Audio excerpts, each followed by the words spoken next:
Hey everyone, I'm super stoked to chat again with Chris Hines. I was actually on his show, The Business of Podcasting, and I love that title. My favorite thing actually was your little tagline that you say where the microphone meets the money. I was like, ooh, that's good.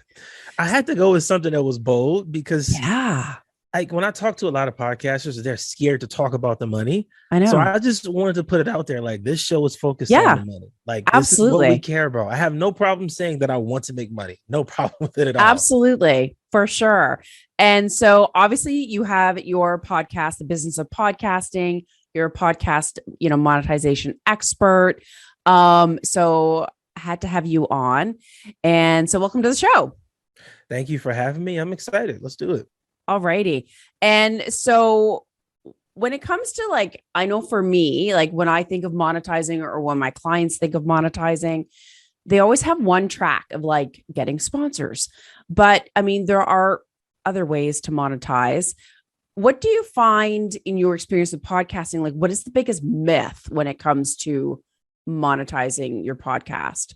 Oh, that's a great question. The biggest myth is that you need a certain amount of downloads.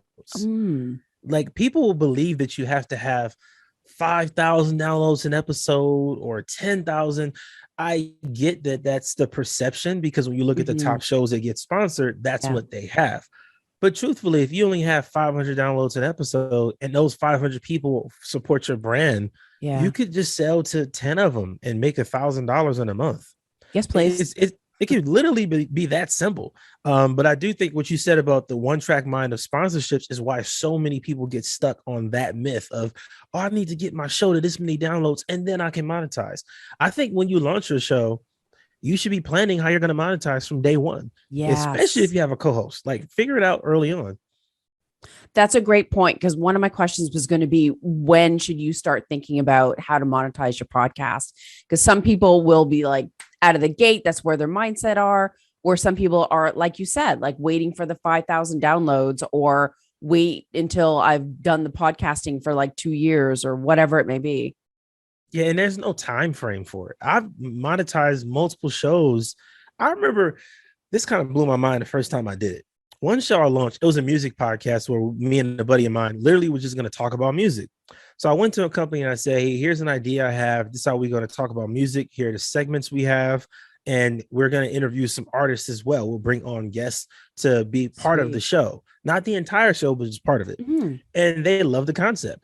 So I said, okay, well, you should sponsor us because if we're bringing on artists, we're talking about music, we can promote concerts, we can sell tickets. Perfect. And they were like, yeah. So they started paying us $150 an episode before we launched one episode. I just Wow. had the concept and a full outline of what it will look like. Some of the guests that we were having on and we already had connected with, that we were planning to work with. And I literally just sent that to them.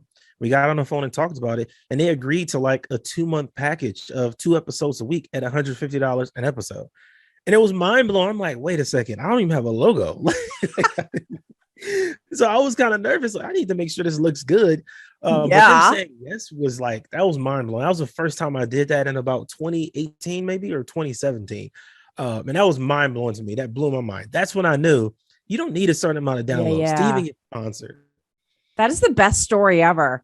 And it's like, really, when you think about it, your mindset and your beliefs and your conceptions can really hold you back from taking action or even asking or any possibilities.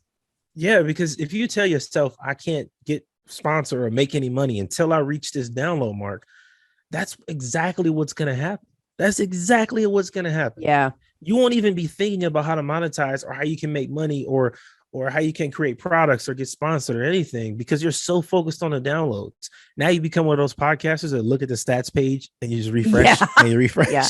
Then you get stuck. Seriously, right? What's it like now? And yeah, and I read somewhere on your website or something that like only the top 5% of podcasters are actually making money from their podcast. That's It's crazy. it's crazy to think about when you think about how many shows are out there now. I remember back in 2015 when I started, it was like shocking when I told people that I had a podcast. They were like, "What are you talking about? What is that?" Nobody knew what it was, even Yeah, though podcasting has been around since like the early 2000s. People still did not know what it was even 7 years ago. I So know. now that we've gone mainstream and it's really popular, and you can look at articles about Spotify paying certain shows, and you have to understand that that's still only the top 5%. The other Mhm. 95% are the people that are just struggling. So Yeah. for me personally, my mission is to really help those people understand whether you want to make $100 a month or $1,000 or $10,000, it is possible with a podcast. That is awesome. I love that. And it's like, sure, that top 5%, that stat is there. And it doesn't mean, oh, I'm not in the top five. So it sucks to be me. It's more like, think of the opportunities. Yeah, because it's a ridiculous amount of companies that are now jumping into the sponsorship It's pool. crazy. Like I get these articles every month because I just consume this kind of data. There are companies spending $1 million a month on podcast advertising. And the highest, like HelloFresh spent like 14 million in January of this Yeah. year. And I was blown away, like, okay, this is getting insane now. Geico and the VPN services and BetterHelp. It's so many companies that are spending millions, not just a couple thousand, like literally millions of dollars. So if you have a podcast, that sponsorship is out there. The Yeah. companies that you want to work with, they're out there. They have the budget to pay you whatever you want. If you want to replace your full-time income, you can do that. I guarantee that you can. Now it takes some time. You got to do some things to get there, Mhm. obviously. But the possibility is that's like the first hurdle when I work with people is to get them to understand what's possible. Like Yeah. Yeah. this is what's actually happening. So I literally have to pull up my contracts and show people like this is what I got after starting at $15. This is where it went. And then this is the same company 2 months later, and we're here now. And they're like, oh, wow. And that's when the mind kind of opens up a bit. Hmm. I know. And I think people have to like see it to believe it or hear the stories to like open up their brain for it. Um, and how we said, like, everyone thinks that, oh, just sponsorships is the only option.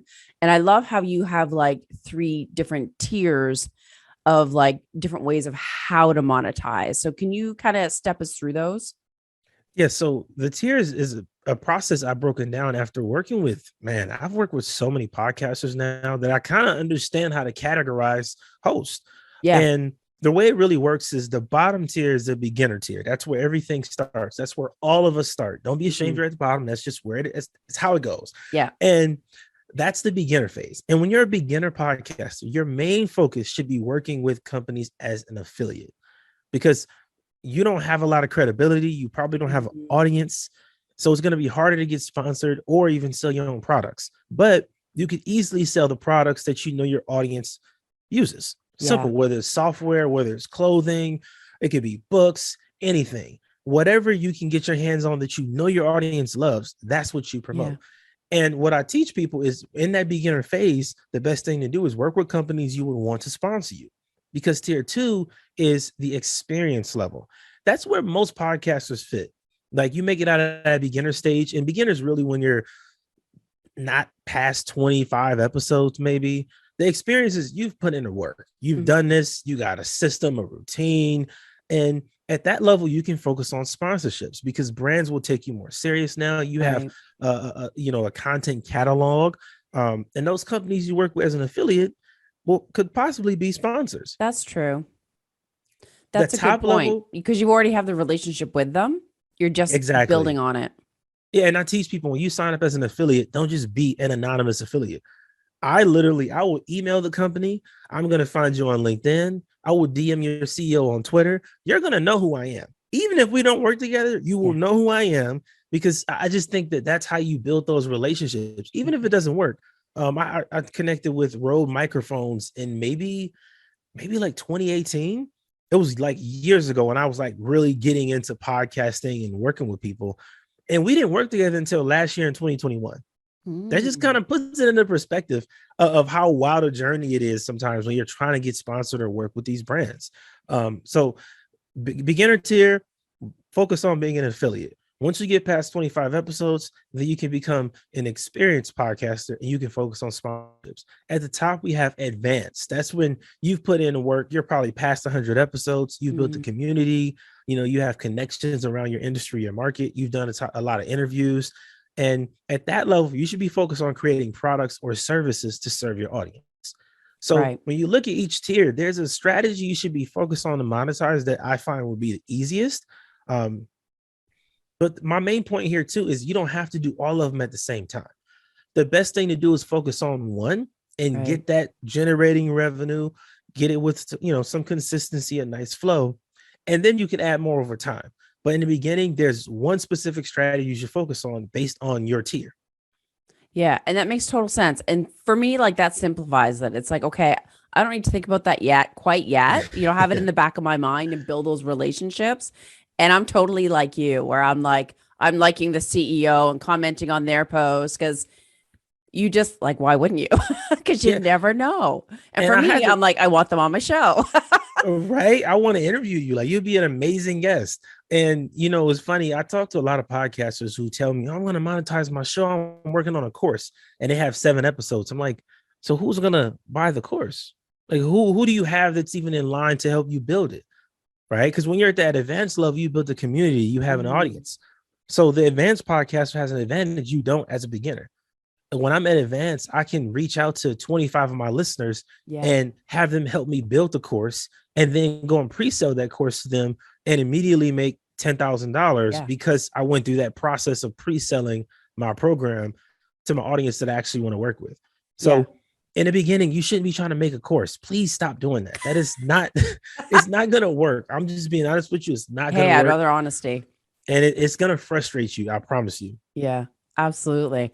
And so when you say sponsorship, like, are you talking about like, there's those companies like Advertise Cast, and I know Spotify now is like, everyone is getting into the sponsorship ads and all that kind of stuff. Yeah. And like ad insertion, dynamic ad insertion, like all of those things. Like I find that there's like approaching, like you approached a company and said, hey, do you want to spot my podcast to do this and work together? But there's also those companies that kind of like, I don't know, they do it all in the back end. I don't know what they do. Yeah. So what the companies are doing now is they're doing the dynamic ad insertion, like you mentioned. But what it is it's really commercials. So the company, the hosting platform where you host your show will connect with the brand, and then they have a conversation. It's like, okay, we have 20,000 podcasts in this area. So we'll charge you X amount of dollars for these 20,000 podcasts, and we can guarantee you this many downloads on this many shows. And you as a host only get paid a percentage of that. That's why you need to get like 10,000 downloads to make like $3-4. Like, it's insane. So when you go the commercial route, you don't really generate as much revenue. Interesting. Yeah. So the ads with actual sponsors are different because you build that relationship. You connect with the company, you connect with somebody. And I always tell people either marketing, partnerships, media, connect with somebody there and get a deal done with them, because now you can negotiate for how much you're going to get paid, how many episodes you're going to do. Then you probably have to do a live read. They'll send you a script, or you have to make it's much more professional, and you get paid literally like 50 times more. Interesting. It's insane. Yeah. That's great to know. And I love how, because I never really thought about it that way, where it's like, okay, you're the affiliates, build those relationships, and then maybe you can make the next step. But I think too that when you're asking for, potential sponsors, it's like, I think a lot of people are like, who do I reach out to? Imposter syndrome. Who am I to ask them? Blah, blah, blah. Right? It's like, is there a right way to do it and a wrong way to do it? Yes. Oh God, this is another big mistake podcasters make, is like finding the company and then sending them a DM on Twitter or Instagram, like, hey, I have this podcast, you should check it out and sponsor us. That's not how it works. That's actually the worst way to approach it. First of all, I always tell people to list 500 companies that you want to work with.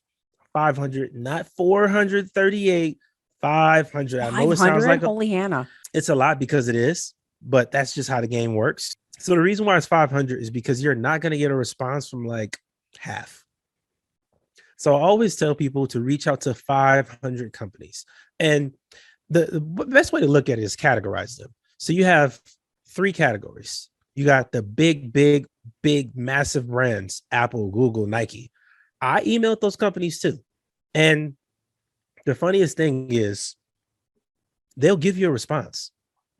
They will tell you no. Yeah. And I love it personally because it's like, okay, this is working. That's better than no response. And you only want, I would say, 100 of your 500 to be the big companies that are like I would love to, but most likely not. Yeah. So then the other two categories are where we really focus. So then you want 200 companies that are in that small business area.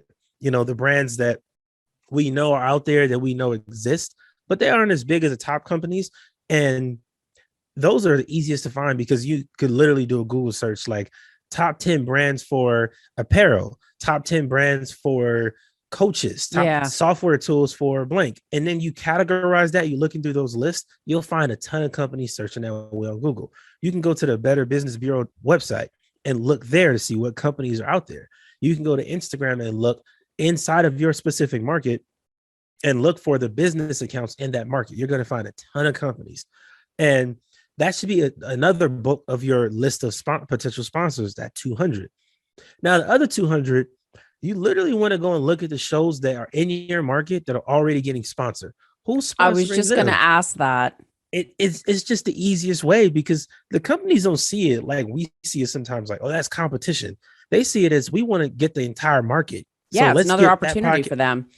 And they love it. So that's really how you break down reaching out to sponsors.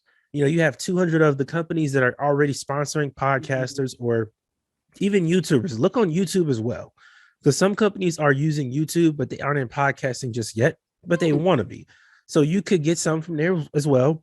And then 200 of the businesses that might not be into the podcast advertising market just yet. And then 100 of just those, the random outreaches, you know, the bigger brands that you might not get, but it's still worth trying. Yeah. You're so methodical, and that's totally how my brain works. Because for me, when I had to reach out to those companies, it was insane. Like, that's a lot of work, man. It's a lot of work, but I can tell you out of those 500, I ended up working with, because right after I had my first show and I did that process and it worked for me, I said, well, why don't I launch a network and do the same thing? So then we had 12 shows in the network and we had about 32 sponsors. So it worked. And I'm like, not every company responded and said yes, but that's okay. Even the companies that I couldn't work with at that time, I had a sports podcast. I had sponsors for like a health podcast, a mental health show, health and wellness. We had one for it was like a scientific kind of show. The host was a chemist, so we had all kind of sponsors at that point. It was literally so many sponsors that every show had like 3 or 4. It was absurd. So that was a really, really fun time. And again, that just gave me more confidence to know that there really are no rules in this. You just have to know how to navigate the market. Yeah. And I guess be gutsy, like just go for it. Yeah, get out of that fear of it's not going to work. You know, and that's why you reach out to so many companies, because if you reach out to 500, you're guaranteed to at least get half to look at the email. And then half of those are going to respond. And then half of those are going to say, let's have a conversation. So it was funny when I work with some people one-on-one, even I tell them to do this and they're like, oh, that's just too much. And they never do it. And then they never get sponsored. And I'm like, if you don't have the 5,000 downloads an episode, you have to do it this way. Like there is no other shortcut. If you want to get sponsored, this is the process. You have to do the legwork for sure. And it's a payoff. And so how do you, I find that people are like, do I need like a big fat brochure or like a flyer that's all snazzy? And like, what benefits do you give them? Like they're going to get, you know, an ad on my show notes page, or I'm going to push them out on social. Like, what are the typical kind of rules of engagement? That's such a good question, because people don't think about it like in the bigger picture. So the audio is the most important. So you have to be clear about they're going to get a pre-roll or a mid-roll. Be clear about that. Don't offer a post-roll because nobody listens to it. It's Now, the next part is you should have an offer with those elements, whether it's email list, Facebook group. Yeah. Social is so good, but you don't want to do too much of it. No, and it's Um, flighting. It's like, yeah, exactly. And brands can't measure the value of it that much, so they don't see it as valuable unless you have like a massive audience of like yeah, 5,000 followers on Twitter or 10,000 on Instagram. It's not as valuable as you think to them. They don't care that fair much enough. because if they They have their own social feed that they're crushing. exactly, if they have 50,000 on Instagram and you say, well, I have 10,000 on Instagram, they're like, okay. So you want to have a package together. I always say create an offer. And I think it's good to have different offers. So if I'm talking to that smaller brand that hasn't done a lot of podcast advertising, I would tell them, hey, for $500, you can get 4 pre-rolls on a podcast. I'll market you to my email list in separate emails, email blast for the entire month, once a week, 4 times. And I also promote you on my Twitter account where I have almost 9,000 followers. And that is a good offer because it's only $500. So most small business can pay that. Yeah. But I wouldn't take that same offer to a bigger brand because the bigger brand, if you have this a little package is $500, they're going to look past you. Like some of the companies will say, oh, that's too small for us. Like if you're not charging at least 3,000, they're like, it's not worth our time. So for the bigger brands, you want to have a bigger offer. Interesting. And this is a unique one. This is a pro tip right here. I've used this before. This is a secret I have never told anybody else, but it works every time. One thing you can do in your package is promote in Facebook groups. So even if it's a Facebook group you don't own, you can go to a sponsor and say, hey, look, I want to promote your brand on my show, obviously, put a whole offer together. But part of this can be promotion in Facebook groups with active members. Now, what you do, you have about 3 to 5 groups listed.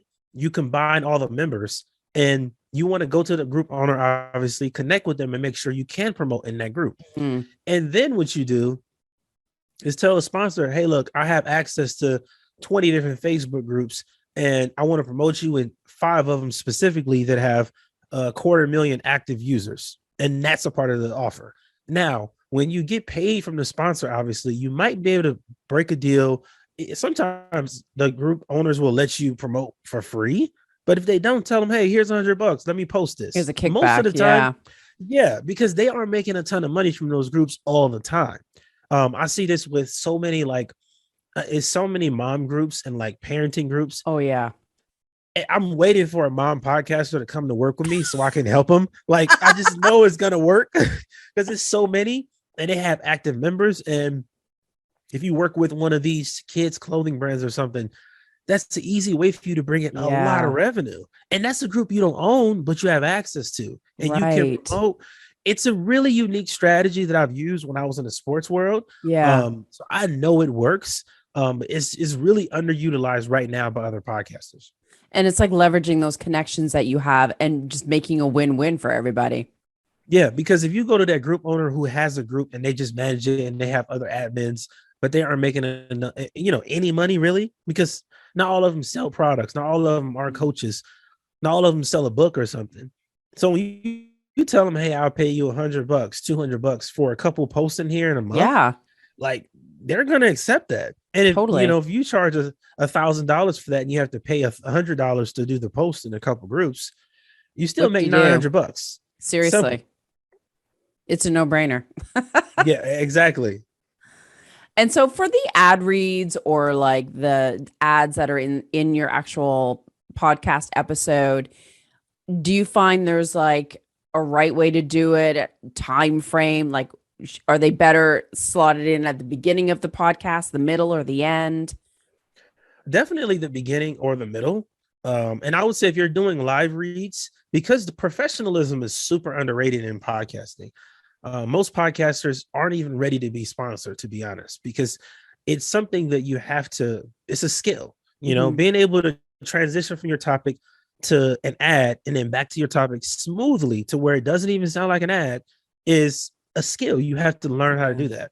I always tell people I practice my live reads. When I first started, I did it like maybe 20 times before I actually recorded it, so it would sound smooth. And when I actually posted it, the company reached out because they do air checks and like, oh my God, it was amazing. That's great. Let's keep it up. I'm like, okay, perfect. It worked. So practice it. Really, like Yeah.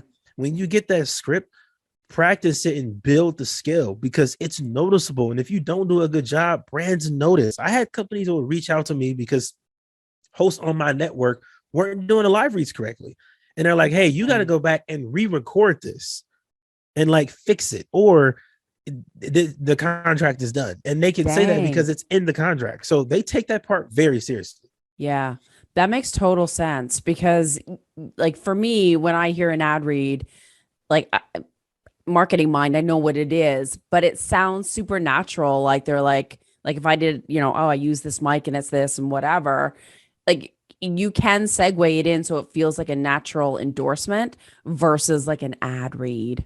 Yeah, right. And that's a skill. The host that does that, they probably practice it or they've been doing it for a long Mm, time. The people that are on the radio that they have to do it, like it's something that they do. yeah. So I want podcasters to understand you don't just wake up one day and have one of the most useful skills you have as a content creator.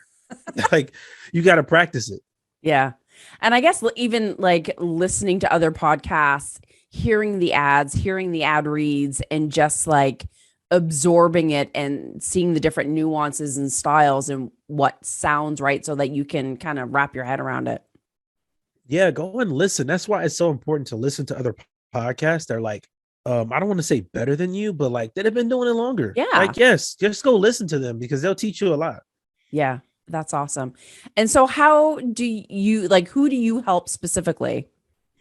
So I work with all podcasters on monetizing. Even if you're a beginner, we still work on a plan so you can monetize your show. Even if you're not there yet, it's still Mhm. just it will blow your mind how valuable it is to know where you want to go Yeah. before you get there. Like I hate when the podcasters wait until they're at 150 episodes and they're like, I want to monetize. I'm like, what have you been doing this whole time? Like, so, and there's nothing wrong with that. Yeah. But our work with podcasters on monetizing. If you're at that beginner stage, we work together on finding the right affiliates and building the relationship so that when you get to that experience level, they can become sponsors. Yeah. And then if you're advanced, we work on building products so you can actually, sell your own products and generate revenue that way. Because that's just the most profitable thing for you when you're advanced. And obviously, the experienced podcasters, we're going to get you sponsored, man. So I work with all podcasters, just That's great. only on monetizing. Yeah. That makes total sense. Awesome. So, how can people find out how to get in touch with you to say, Chris, help me get more money for my podcast? The best thing you can do is find me on Instagram or Twitter at Chris Podcasting. Send me a DM. I actually have my book, The Business of Podcasting, coming out May 28th, when I'll be speaking at Ooh, Podfest. exciting. Super exciting. And in that book, I'm breaking down how to monetize all of that, how to build your brand as a podcaster, and Yeah. really going into detail on all of the processes. So I'm doing a pre-sale for the books, obviously. But if you DM me on Instagram or Twitter at Chris Podcasting, we can have a conversation about whatever you need help with. I'm Mm, always here to help podcasters. I've done this for years. So if you yeah. just literally message me, we can just talk there. And most of the time, that helps a lot of people. Like you've been a lot of your basic questions, I've probably been asked 50 times. So literally just ask me. I'm willing Yeah. to answer. Awesome. I appreciate that.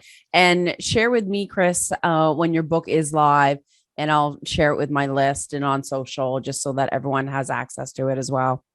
I'm sending a personal copy to all of the podcasts who have been gracious enough to allow me to come on their show and, Oh, you know, that's nice. regurgitate my information and, help their audience. Yeah, I'm sending personal signed copies to all of the podcast hosts, because I just appreciate you having me on the show. This is fun.